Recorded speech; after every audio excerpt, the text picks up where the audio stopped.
Welcome everybody. Excuse me, I got chia seeds stuck in my teeth.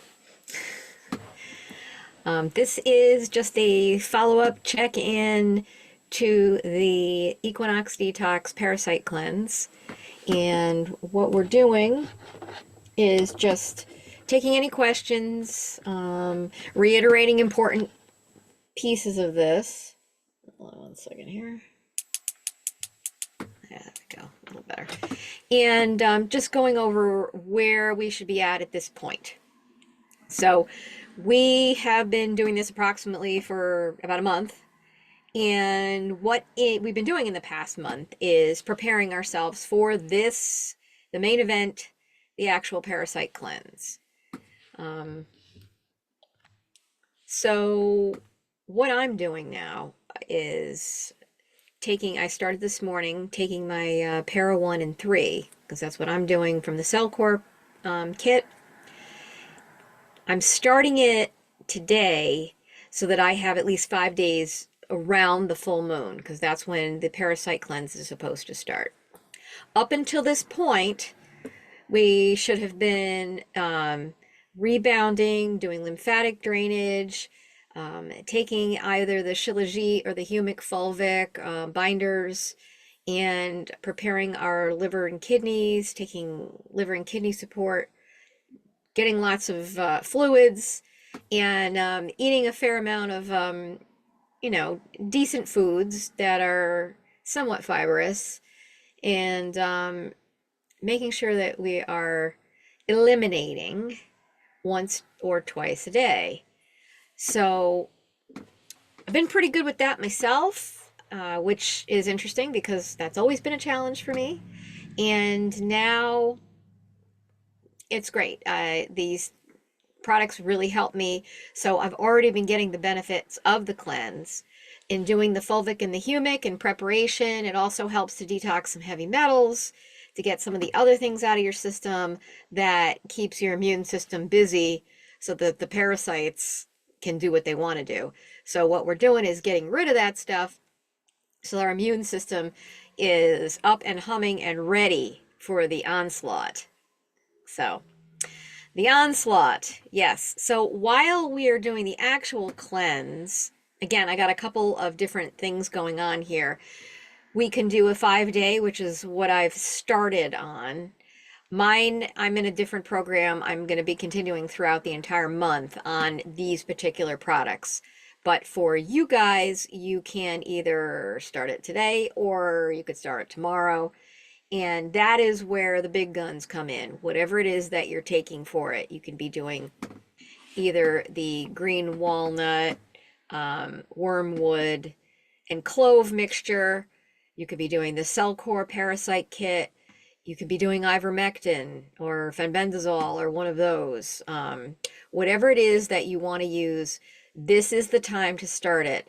And we're just going to go heavy for the next few days, right around the full moon, when the reproductive cycle is happening with these guys. So, what to expect? So, if you're doing the Para 1, which is the Mimosa pudica portion of the Cell Core, you're going to see some crazy stuff come out. I just started this morning. I haven't seen anything yet. Do not be alarmed. If you see worms, do not be alarmed. Some people, what they like to do, I've seen, and how they do the collection. Again, we're getting kind of yucky here, but if you want to sift on through and see what's there, this is what you need to do. You get a strainer that you're not going to use ever again anywhere else. That'll fit across between, the toilet and the seat, and catch. Then you're just going to dunk it in the water and then kind of sift through in the water with like a tongue depressor or a plastic spoon or something, just to get all the remnants out of there and see what solids are left behind. In a lot of cases, what people do end up seeing are mostly liver flukes. I've noticed that in some of the pictures and all of the experiences that I've seen with this. The liver flukes are unbelievably common. It's a little bit ridiculous. I mean, they're even called the common fluke. They are probably literally in just about everything. It's one of the reasons why people in certain cultures won't eat pork, is because there's a lot of liver flukes in pork. So they hang out in your liver and they clog it up and they do all kinds of things. They hinder your liver function. And when you have something that looks like it's fatty liver, that's just because the inflammation is there and the fat goes and tries to protect the liver. A lot of times it's because you're loaded with flukes. So that is one to look out for. They kind of look like almost like a teardrop. I mean, they're probably, well, I can't really show you, probably about that big, and they're almost square, kind of like the shape in there. And they almost sometimes they look like pieces of lettuce or something. But a lot of people report they're seeing them, and that's not anything that they've eaten that looks like that. Which brings me to the next thing, what you should be eating. Again, staying away from sugar, really important because that feeds candida. Candida is a fungus. It kind of works in concert with these guys. It is a parasite, even though it's a fungus, because it is living off of you. And the last thing you want to do is be feeding these while we're trying to kill them off. We want to catch them with the pants down, so to speak. So that's why, starving them is good. Um, and I've been making soups and stews mostly. I have a big fan of red lentils. Red lentils are great during this whole thing because they contain just the right amount of fiber, where it's the right kind of fiber too, where it's not scratching up your intestines. A little word about fiber. If you have intestinal discomfort and you have IBS, or you have Crohn's disease, or you have colitis, or you have celiac disease, a lot of these diseases of the intestines and colon, if you're trying to eat fiber to eliminate more easily and you're having problems with constipation and stuff like that, fiber is just going to make things worse. That it's a really interesting thing. We're always told, eat more fiber, eat more fiber. The fiber is literally that. It is fibrous. And when it's going through your intestines and your intestines are inflamed, it's making things worse. So everything is getting all bunged up and it's making it hurt. And in a lot of cases, making you bleed, which is not good. We do not want that. That creates polyps. And this is where, everything turns into like possible colon cancer, things like that. So I like fiber, the lentils, red lentils in particular, because they are less gassy. They don't contain as many oxalates. They're really yummy and they make everything nice and thick. And if you're not using flour of any kind, which I'm not right now, it really adds that umami flavor to things. So what I've been doing is making stews with a base of a meat, either chicken or beef, and throwing in the Trinity, the celery. I use leeks instead of onions because onions are, again, there's too much fiber and they make me gassy and stinky. I don't like that. The leeks are a lot easier. Low FODMAP, that's another thing we can talk about later. And carrots. So I chop all that up, I put it in the pot, I cook it down a little bit, throw in your meat. I like using chicken thighs. There's a little more nutrition in them than the breasts. They're not as dry, and they cook up nice. The boneless, skinless thighs just makes it easy. And sometimes I'll throw in a zucchini too, just to add a little extra. And maybe beans, maybe a couple tomatoes. Not a lot, just a little bit to add a little acidic flavor to it. And then you're doing your garlic, and then I do garlic onion powder, salt, pepper, and sometimes thyme and rosemary you can throw in there. So, and then I put in bone broth. And again, you can go beef or you can do chicken. You can add less broth and make it more hearty. I did that last night. It was really good.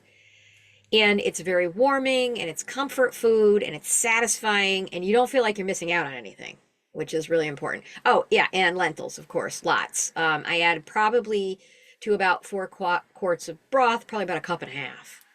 And make sure you rinse them really well. So that is one of the things. The other thing that I had tonight for dessert is the chia seed pudding. And that consists of, what did I do? I did 4 tablespoons of chia seeds, 1 cup of coconut milk, a tablespoon of cocoa powder, a tablespoon of 1:1 stevia. That was really good. Again, also the right kind of fiber that helps get things going so that you can eliminate. Because when you're taking the Mimosa pudica, the Para 1 by Cellcore, what ends up happening is that turns into a gelatinous goo, and it will stick to the inside of your intestines. And if you have tapeworms or liver flukes in there, what it does is it acts like that putty that you can get that you clean your car with, and you stick it in all the little spots and it just pulls everything out. That's what this stuff does. It paralyzes parasites and it helps you to eliminate them as well. And people report, and I've seen the pictures, this stuff comes out almost in a complete like shape of your colon. I've heard them referred to as rope worms. I don't think they're actually worms, although it probably contains worms. It contains a lot of the biofilm. Biofilms are the things that these creatures excrete. It's almost like a mucousy stuff that helps to keep them in there, and that's where all the candida likes to live in there. Heavy metals get lodged in there. All of it. This is the stuff that just sits in there and keeps you sick. So getting this whole thing out, I'm really looking forward to it. I can't wait. I cannot wait. I did have a little bit, I think, of kind of a Herxheimer reaction, which is kind of like that flu-like feeling. Yesterday I was really kind of tired. I had a little bit of a migraine yesterday into today, but I think that might also have something to do with when you were taking the fulvic and humic acids in the form of Shilajit, or in just its form. It helps to balance out your hormones. So that's one of those weird side effects that happens is when your hormones will fluctuate from getting rebalanced, migraines can happen if you're of the XX type and getting, well, not even getting periods anymore. I mean, I'm postmenopausal, and that's why I found it really interesting, because I haven't really had migraines since going through menopause, because my hormones have just basically just remained flat. But something's happening. So it's good. I think I was having a lot of problems with my hormonal balance being off because of all the hot flashes and different things like that happen. I even experienced this thing called burning mouth syndrome. No fun. And I was doing the Shilajit, and then I stopped it, and then my mouth flared up again. It feels like your mouth, like you burned yourself on like hot pizza the night before or something, and my lips got really dry, and they still kind of are. There's a whole group for it, and there's all these different things you can do to try to fix it. But I really feel that what's behind it is the hormonal imbalance. So, going off on a little tangent here, but that is what we'd be taking throughout the whole thing is binders, and the Shilajit, the humic fulvic, bentonite clay. If I start to feel like kind of crummy again, I might do clay. But you need to make sure that when you're taking binders that are like bentonite clay or the activated charcoal, that you're doing it away from any of the prescriptions you might be on, or any of the antiparasitic or herbs, because it'll bind to that and it won't really do what it needs to do. So currently my schedule is the Para 1 and 3 are when I wake up and when I go to bed. In between, I'm doing the binders. So I take the binders that I'm taking, the humic and the fulvic. You can take those with your vitamins, because the humic and the fulvic are really interesting. They're synergistic with everything that you take. And again, I know I keep going off about the Cellcore stuff, but they've really done a good job with this, where what they do is they're mixing the humic and the fulvic with all of the Ayurvedic herbs that do the parasitic cleanse and do all the detoxing. And what it does is it helps it to get into your cell so that it is not just floating around and not being absorbed properly. A lot of herbs and supplements, they don't really get in there. They're not really absorbed. Taking the humic fulvic or doing the Shilajit will help you to better utilize all of the things that you're taking. And it also helps you absorb the nutrients in your food better too. And for somebody who has had gut issues for years, like me, that's huge because I take a ridiculous amount of vitamins, and the goal to this whole cleanse that I'm doing now is so that I can back off. During this cleanse, I have been only doing my vitamins every other day. And so far it's been okay. I haven't really seen any difference in how I feel. So that's a good thing. It means I might be able to back off on things so that I'm not taking this whole handful every day. I will continue to keep you guys updated on how that's going. So yes, back to the other things that we could be doing. Now, during these next few days, self-care, very, very important. Make sure you're taking it easy. Make sure you're eating the right stuff. You're just sticking to meat, eggs, fruits, vegetables. Try not to eat any sugar. I'm going to say try. Again, this is a suggestion. In the cell core literature, they don't really go too crazy in explaining and telling you that you need to do these things with your diet, but it is a good idea. And if you're just going to be doing this for, a month max, maybe a week, whatever, for the parasite cleanse itself, why not, right? If it's going to work better, just give it a shot. It's not going to kill you to not go without your thing, your sweet thing. That being said, again, the chia seed pudding, I made mine with cocoa powder. It tastes like, like a cocoa dessert, which is fine with me. I've also been doing hot chocolate, which has been great with this cocoa powder. I got actually I should probably post that in my shop. The one that I found, it's got low lead, low cadmium, because that's another problem that we're having with a lot of the foods. Cocoa powder, where it's produced, there's a lot of lead and cadmium in the soils. It pulls it up through the plant. It gets in our cocoa. So if you can find something that's been tested to have low lead and low cadmium, that's best, especially if you're going to be eating it every day or drinking it every day. And what I'll do is I'll put a little bit of water in my mug and heat it up, add in a tablespoon and a half of the cocoa powder, a little bit of stevia, mix it all up, and then add coconut milk the rest of the way. And I've been drinking that before I go to bed, and a combination of that with all the other things I'm doing, I've been sleeping a heck of a lot better. And again, that was another one of my goals with this whole thing is, I wake up every 2 hours, and there were times in the summer where I could not get back to sleep. It was just awful. But since doing all of this, I have been sleeping a lot better. I mean, I had a night last week where I slept for 4 hours straight, which is amazing. And I woke up and I went to the bathroom and I went back to bed and I slept for another couple hours again. So, things are happening. Stuff is changing. It's all for the better. And I'm looking forward to seeing how the rest of this goes. Taking the detox baths. The detox baths, generally once a week, more often if you can. I understand the timing is kind of difficult, but, doing the detox bath with the Epsom, baking soda, and bentonite clay, very relaxing. Your skin will absorb the magnesium in the Epsom salt. It'll also help to keep you regular as well. Some people may have issues with getting bound up. Make sure you're taking some magnesium citrate and magnesium oxide. That's what I've been doing. Or get yourself some oxy powder or the bowel mover by Cellcore to keep your bowels going, because you need to get this stuff out of you. Sweating, doing sauna, very important. And of course, the liver support by doing a castor oil pack over the liver.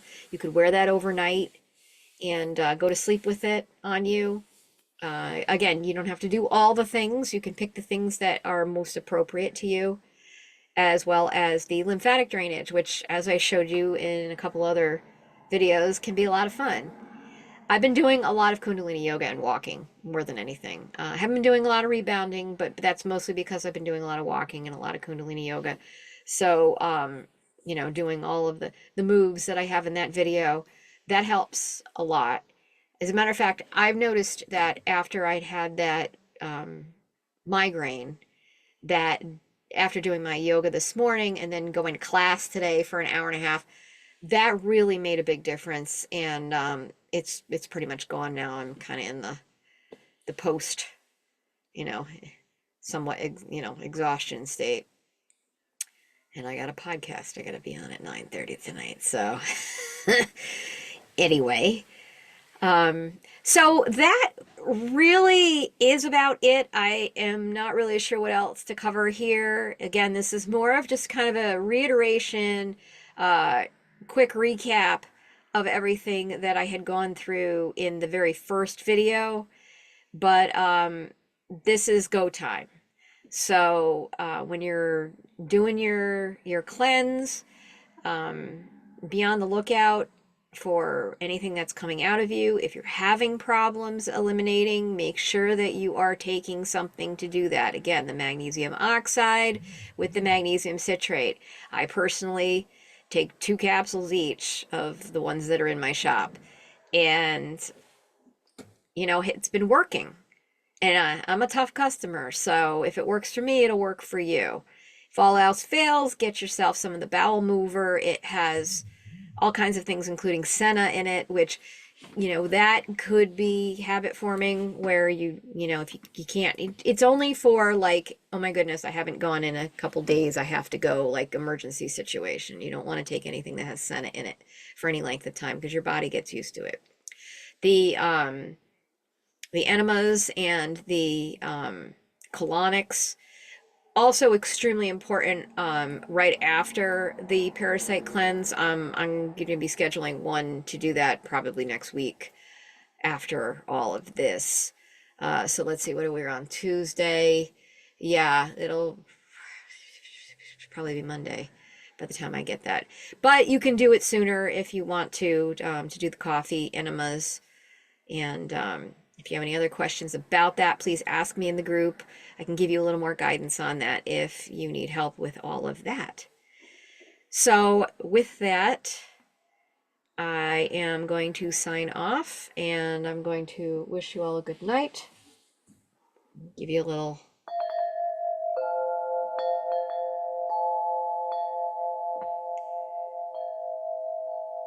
brought my wind chimes in.